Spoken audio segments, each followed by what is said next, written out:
This is chapter 12 of The Lion, the Witch, and the Wardrobe, Peter's first battle. While the dwarf and the white witch were saying this, miles away the beavers and the children were walking on hour after hour into what seemed like a delicious dream. Long ago they had left the coats behind them, and by now they even stopped saying to one another, "Look, there's a kingfisher," or "I say, bluebells," or "What was that lovely smell?" or "Just listen to that thrush." They walked on in silence, drinking it all in, passing through patches of warm sunlight into cool, green thickets and out again into wide, mossy glades, where tall elms raised the leafy roof far overhead, and then into dense masses of flowering currant and among hawthorn bushes, where the sweet smell was almost overpowering. They all had been just as surprised as Edmund when they saw that the winter vanishing and the whole wood passing in a few hours or so from January to May. They hadn't even known for certain, as the witch did, that this was what would happen when Aslan came to Narnia. But they all knew that it was her spells which had produced the endless winter, and therefore they all knew when this magic spring began that something had gone wrong, and badly wrong, with the witch's schemes. And after the thaw had been going on for some time, they all realized that the witch would no longer be able to use her sledge. After that, they didn't hurry so much as they allowed themselves more rests and longer ones. They were pretty tired by now, of course, but not what I'd call bitterly tired. Only slow and feeling very dreamy and quiet inside, as one does when one is coming to the end of a long day in the open. Susan had a slight blister on one heel. They had left the course of the big river some time ago, for one had to turn a little to the right, that meant a little to the south, to reach the place of the stone table. Even if this had not been their way, they couldn't have kept to the river valley once the thaw began, for with all that melting snow, the river was soon in flood, a wonderful, roaring, thundering yellow flood, and their path would have been under water. And now the sun got low, and the light got redder, and the shadows got longer, and the flowers began to think about closing. "Not long ago," said Mr. Beaver. "Not long now," said Mr. Beaver, and began leading them uphill across some very deep, springy moss. It felt nice under their tired feet, in a place where only tall trees grew, very wide apart. The climb, coming at the end of a long day, made them all pant and blow. And just as Lucy was wondering whether she could really get to the top without another long rest, suddenly they were at the top. And this is what they saw. They were on a green open space from which you could look down on the forest, spreading as far as one could see in every direction, except right ahead. There, far to the east, was something twinkling and moving. "By gum," whispered Peter to Susan, "the sea!" In the very middle of this open hilltop was the stone table. It was a great grim slab of gray stone supported on four upright stones. It looked very old, and it was cut all over with the strange lines and figures that might be the letters of an unknown language.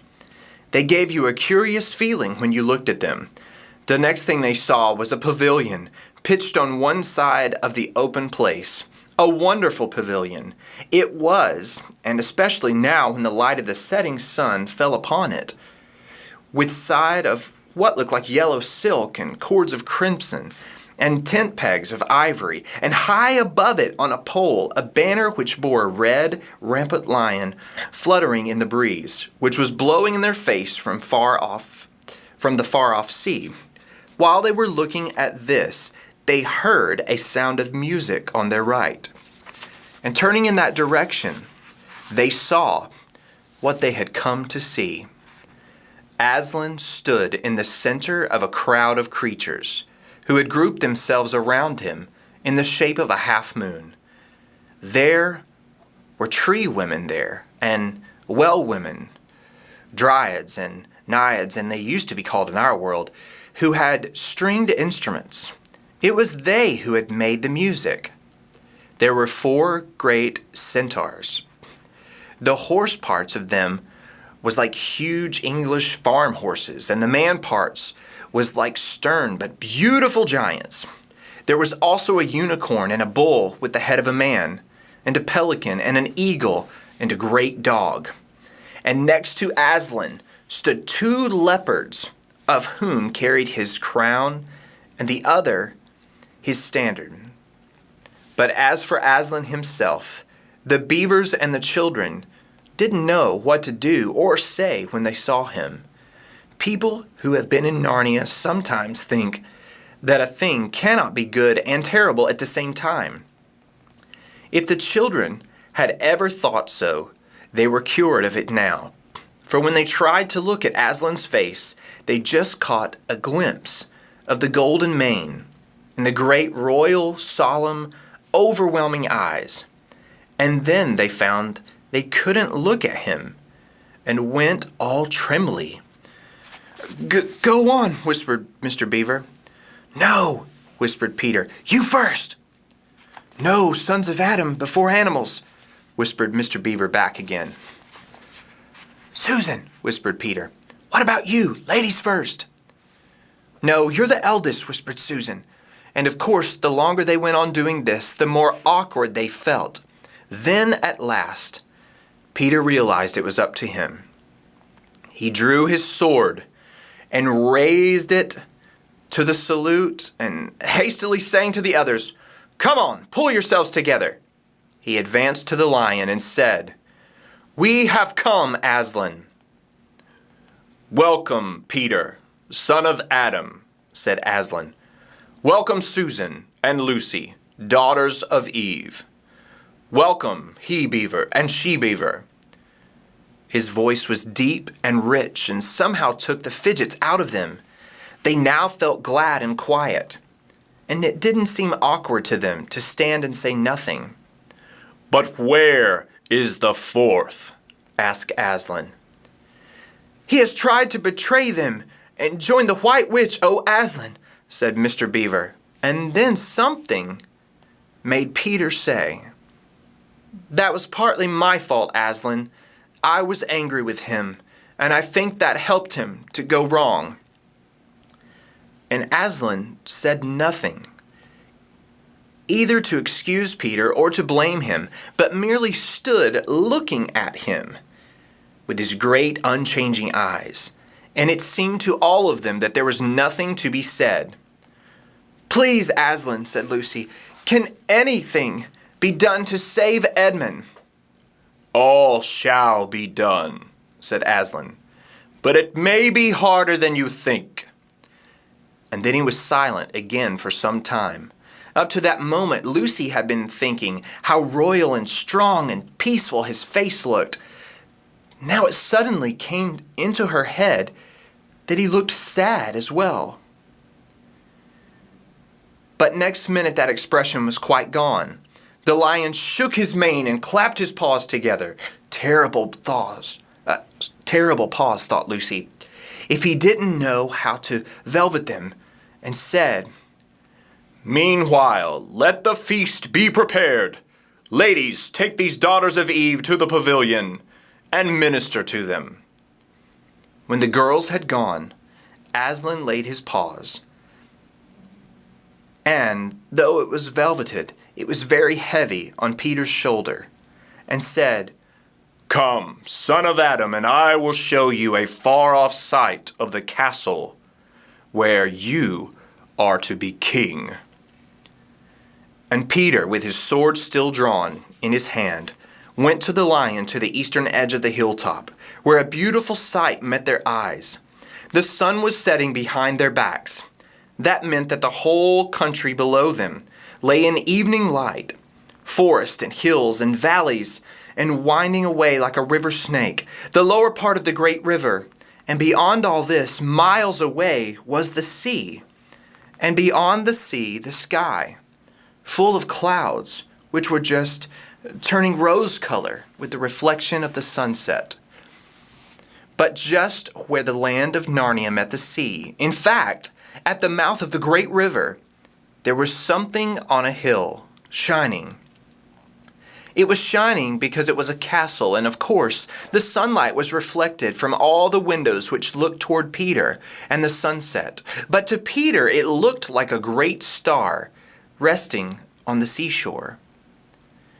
"That, oh man," said Aslan, "is Cair Paravel, of the 4 thrones, in one of which you must sit as king.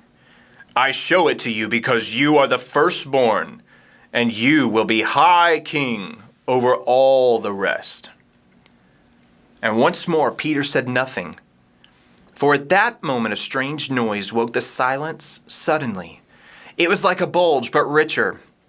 "It's your sister's horn," said Aslan to Peter in a low voice, so low as to almost purr, if it is not disrespectful to think of a lion as purring. For a moment Peter did not understand. Then when he saw all the other creatures start forward and heard Aslan say with a wave of his paw, "Back, let the prince win his spurs," he did understand and set off running as hard as he could to the pavilion. And there he saw a dreadful sight. The Naiads and the Dryads were scattering in every direction. Lucy was running toward him as fast as her short legs would carry her, and her face was as white as paper. Then he saw Susan make a dash for a tree and swing herself up, followed by a huge gray beast. At first Peter thought it was a bear. Then he saw that it looked like an Austellan, although it's far too big to be a dog. Then he realized that it was a wolf standing on its hind legs, with its front paws against the tree trunk, snapping and snarling. All the hair on its back stood up on end. Susan had not been able to get higher than the second big branch. One of her legs hung down so that her foot was only an inch or 2 above the snapping teeth. Peter wondered why she did not get higher, or at least take a better grip. Then he realized that she was just going to faint, and that if she fainted, she would fall off. Peter did not feel very brave. Indeed, he felt he was going to be sick, but that made no difference to what he had to do. He rushed straight up to the monster and aimed a slash of his sword at its side. The stroke never reached the wolf. Quick as lightning, it turned around, its eyes flaming, and its mouth wide open in a howl of anger. If it had not been so angry that it simply had to howl, it would have got him by the throat at once. As it was, although all this happened too quickly for Peter to think at all, he had just time to duck down and plunge his sword as hard as he could between the brute's forelegs and into its heart. Then came a horrible, confused moment, like something in a nightmare. He was tugging and pulling at the wolf, seemed neither alive nor dead, and its bare teeth knocked against its forehead, and everything was blood and heat and hair. A moment later he found that the monster lay dead, and he had drawn his sword out of it and was straightening his back and rubbed the sweat off his face and out of his eyes. He felt tired all over. But then after a bit, Susan came down the tree. She and Peter felt pretty shaky when they met. And I won't say there wasn't kissing and crying on both sides, but in Narnia, no one thinks any worse of you for that. "Quick! Quick!" shouted the voice of Aslan. "Centaurs, eagles, I see another wolf in the thickets, there behind you.